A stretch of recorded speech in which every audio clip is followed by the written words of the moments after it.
제가 최근에 여러분들한테 비중과 관련된 이야기를 참 많이 하고 있을 거야. 그죠?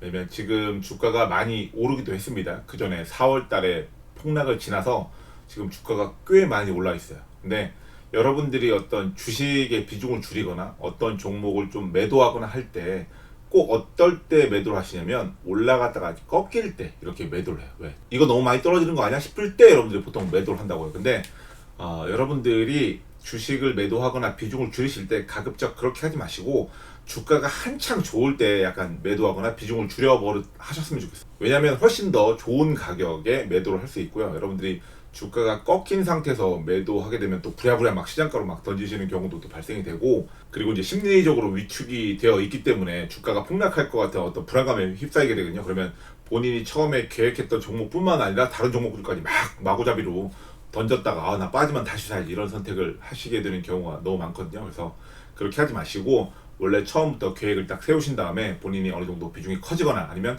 특정 퍼센트 이상으로 상승하는 종목들을 툭툭툭 상승하는 과정에서 그 구간에서 잘라내셔야 돼요. 여러분들이 아셨죠? 그렇게 잘라 버릇하는 시간을 좀 여러분들이 가지셨으면 좋겠습니다.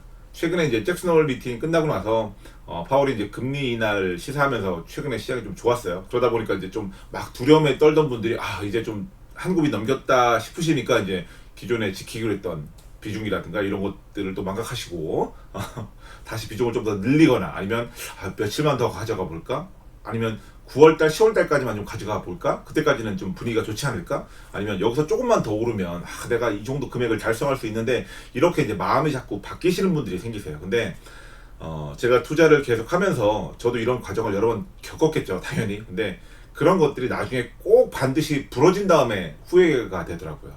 내가 또 이번에도 안 지켰구나, 나와 약속을. 그래서 제가 이제 방송할 때 자주 말씀드리는 내용이지만 비중을 가면 갈수록 계속 많아질 수밖에 없잖아요. 주가도 오르게 되고 여러분들이 급여라든가 다른 것들 수익이 나서 인컴을 계속해서 주식에 넣게 되면 시간이 가면 갈수록 주식이 계속 커져요. 근데 여러분들이 이 주식을 예전부터 오래도록 들고 있어서 비중이 커지는 거야 당연한 거겠지만, 최근 들어서 또는 욕심에 의해서 인컴이 커진 상태에서 또는 뭐 정말 레버러지라든가 신용까지 끌어와서 이제 비중을 키워놓으신 분들은 가는 과정에서 조금만 부러지게 되면 정말로 운이 없으면 본인의 원금은 고사하고 이제 마이너스까지 가게 되시는 분들을 종종 뵙게 되는데, 제발 좀 그러지 않으셨으면 좋겠습니다. 그래서 앞으로 뭐 금리도 내릴 거고 다 좋아질 거다, 이제 또 두려움이 없어지는 목소리들이 유튜브에서 또 많이 나오고 있더라고요. 분명히 지난주까지만 해도 굉장한 두려움에 다들 휩싸여 있었고 뭐 9월 달에 폭락을 한다, 10월 달에 폭락한다 했는데 잭슨 홀 미팅 끝나고 나니까 금리 인하 때는 떨어진 적이 단 한 번도 없다, 상승 확률이 90몇 %다, 또 이런 것들이 이제 다시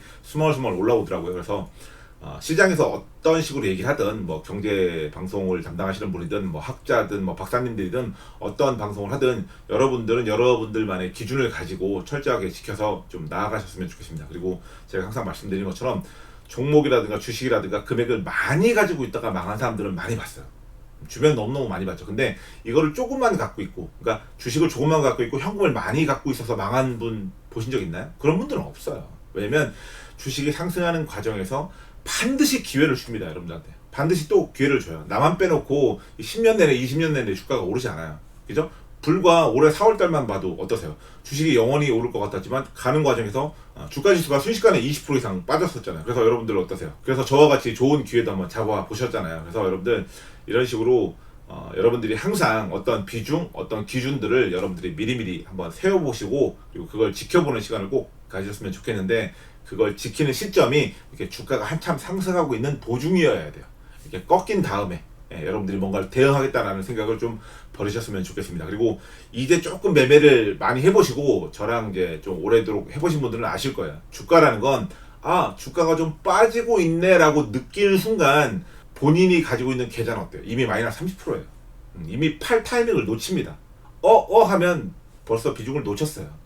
벌써 타이밍을 놓쳤습니다. 그래서 여러분 그렇게 생각하지 마시고 본인의 비중 정리나 이런 것들은 항상 주가가 한창 오르고 있을 때, 분위기 좋을 때, 내가 기분 좋을 때 덜어내야 된다는 점 꼭 명심하시고 비중 아직까지 안 줄이시고 또 꽉꽉 채워놓고 희망찬 미래를 그리시는 분들은 이 방송을 보시면 항상 차분히 본인 비중대로, 원칙대로, 기준대로 한번 지켜보시고, 그리고 지금까지 투자하시면서 나는 비중이나 이런 것들을 관리하는 걸 한 번도 안 해봤어 하시는 분들은 제 방송 처음부터 끝까지 한번 보시고, 그리고 이번 시간을 계기로 해서 비중을 5%라도 10%라도 꼭 덜어보시는 시간을 가지셨으면 좋겠습니다. 그리고 이제 비중 같은 거 덜어내실 때는 다음 시간에 자세하게 설명을 해드리겠지만 어떤 나의 원칙과 기준이 또 있어야 돼요. 비중을 덜 때도 전체적으로 퍼센테이지로 덜어낼 건지 아니면 금액적으로 덜어낼 건지, 그리고 상승한 종목들, 하락한 종목들 어떤 비중으로 덜어낼 건지 이런 것들도 정하시는 것들이 중요하거든요. 제가 이것도 다음 시간에 한번 저의 기준, 저의 사례들로 예를 들어서 한 번씩 설명해 드리는 시간 갖도록 하겠습니다. 네, 오늘 이렇게 걱정 반 우려 반으로 저의 어떤 과거의 실수들을 여러분들은